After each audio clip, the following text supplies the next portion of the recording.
Something that's become a part of the collective gaming lexicon over the past few years is the rise of so-called cozy games.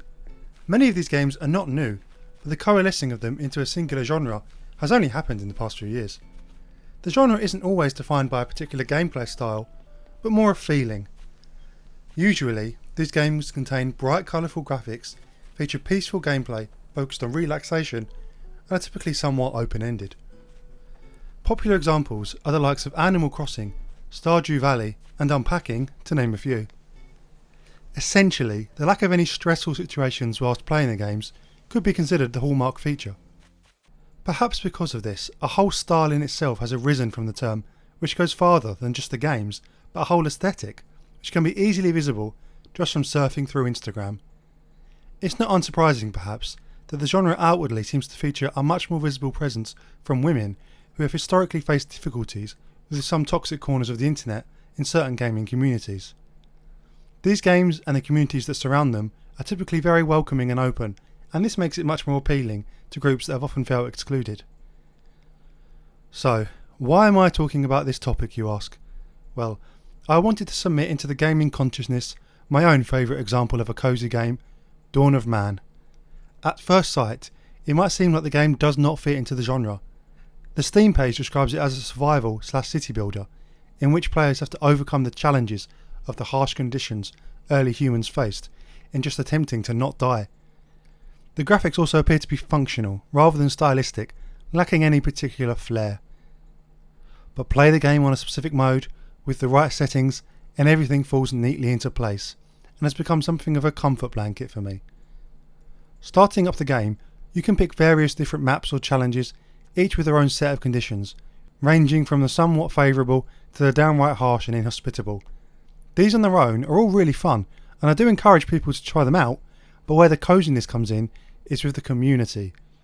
You see, via Steam Workshop, the community is able to create its own maps and challenges, and this is where you find that warm blanket. One map that I particularly love is Flatlands, and in particular the variant Flatlands Easy. You see, in a regular map, you have to worry about a lot of things.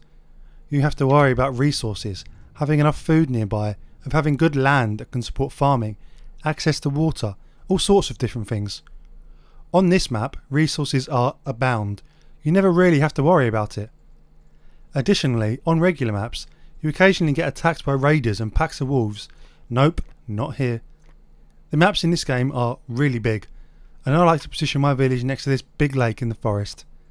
Lakes mean easy access to water, as well as fish and mud, and it's a place where other animals gather, which is needed early on in the game for food and leather, and later on as a source of certain creatures that can be domesticated.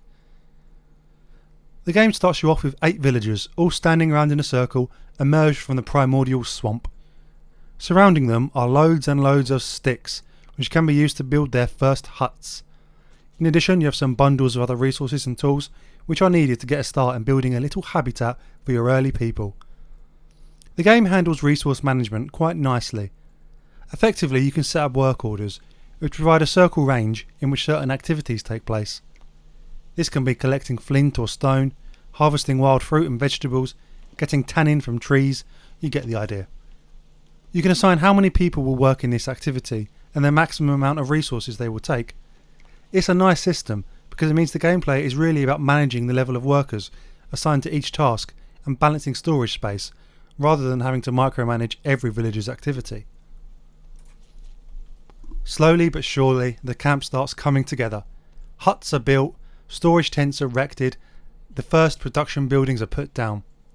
These consist of crafters that can turn the rudimentary resources into tools, weapons and clothes, and drying racks for skins and meats to make them last longer. The game lets you hunt any animal you see in the world, and these provide the various basics that can go towards these things. You can create tools from their bones and use the skin and meat too. As you complete various objectives, you start getting research points. These points are the main form of progression in a map like this, without any survival challenge. The research tree is not massive, but it does do just enough that you feel real progression with each new technology, and if you are playing in a style like me that's more about relaxation, the slow nature of progress is a good thing. The technologies consist of simple things like slings and fish drying to more advanced techs such as farming and animal domestication, all the way up to Iron Age smelting and weapons. It really provides a great little path through the ages, and because of the fairly slow nature, you get a real chance to play with new things when they are unlocked, rather than being bombarded with loads of new stuff constantly that you never get any proper time with. Because this is a challenge-free map, there are countless amounts of animals roaming the land. These are all based on prehistoric creatures like mammoths and woolly mammals to ibex and mouflon. They don't really do too much, bar walk around and drink, but they add to the atmosphere, especially as most of them are relatively peaceful if you leave them alone. The game gives you something called primal vision to let you view all the animal highlights from afar, including which ones pose no danger, which is pretty neat. One of the major challenges on normal modes is winter. Winter is a great killer. If your village does not have enough homes or enough wood to heat them, or enough dried food to last, then your villagers will die off. In the main game, one bad winter can absolutely decimate a settlement, but on this map, it's not really a worry. Because of the sheer abundance of resources, your villagers should always have warm clothes and enough houses, and more than enough food to eat. It simply provides some nice snow and a good bit of hibernation. Over time, more humans will migrate to your village as it grows and expands, as well as the organic expansion from more children being born. Having more humans lets you collect more resources, which lets you build and research more, which lets you grow more, and repeat. It's this simple little cycle, without any stress of having to survive, which just feels so peaceful to me.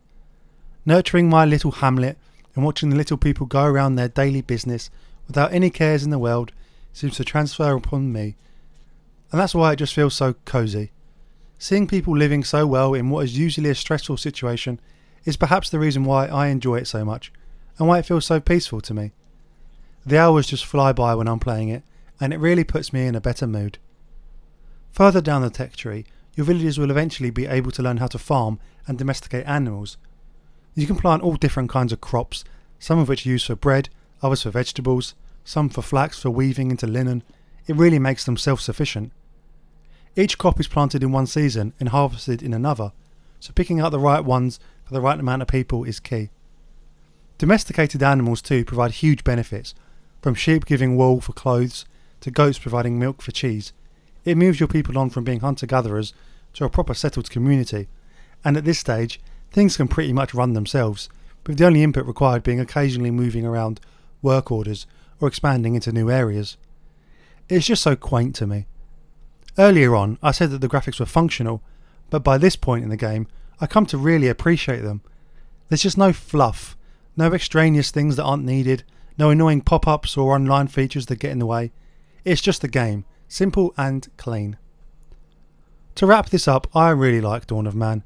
If you're looking for something that could be described as a cosy game, but aren't really into the games I mentioned at the start of the video, I highly recommend giving this one a try.